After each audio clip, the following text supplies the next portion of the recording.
पक्षी मनुष्य से भी ज्यादा समझदार होते हैं। शकुनी लुब्धक नाम एक बहेलिया था। उसका मुख्य काम पशु पक्षियों को मारना ही था। एक दिन वह शिकार करने के लिए जंगल में गया। दिन भर घूमता रहा पर खाने को कुछ मिला नहीं। अकस्मात आकाश बादलों से भर गया और जोरों से आंधी वर्षा होने लगी। वह बहेलिया एक वृक्ष के नीचे आकर बैठ गया। उसी वृक्ष पर दंपति कबूतर और कबूतरी रहते थे।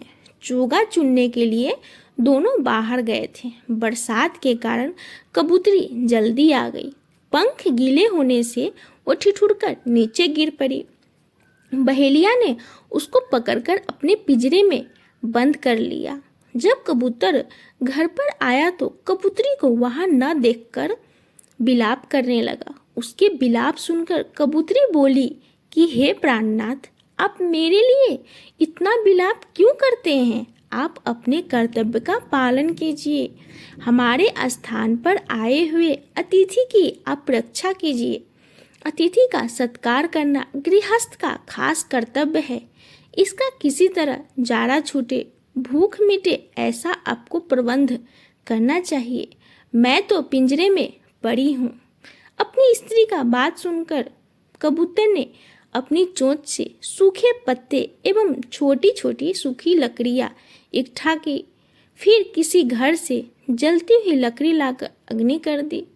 वह बहेलिया सर्दी से ठिठुर रहा था। अग्नि की गर्मी जब कुछ ठीक हुआ तो उसने कबूतर से कहा कि मुझे भूख लग रही है, क्या करूं?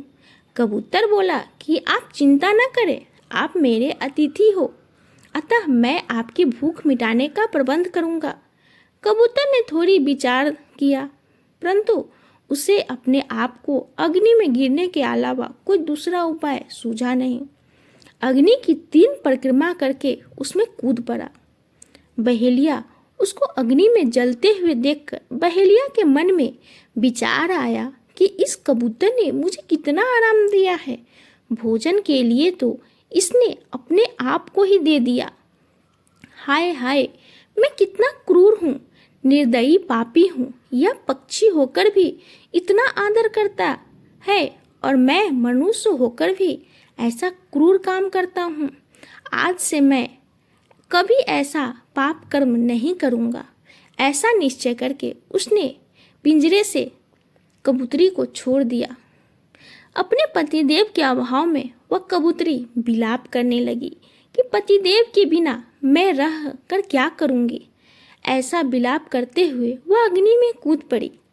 इतने में उन दोनों कबूतर और कबूतरी को लेने विमान आया और वह दोनों उस विमान में बैठकर स्वर्ग चले गए। उनको इस प्रकार विमान में जाते हुए देखकर बहेलिया ने अपने सब अस्त्र शस्त्र फेंक दिए। उसने विचार किया कि अब मैं भजन स्मरण करूंगा और त्याग तपस्या करके शरीर को सुखा डालूंगा, कुछ खाऊंगा पीऊंगा नहीं। इस तरह का विचार करके वह कांटों से भरे जंगल में चला गया। कांटों से उसका शरीर छिल गया। आगे वन में चारों ओर से आग लगी हुई थी। उसी आग में घुसकर वह जलकर मर गया।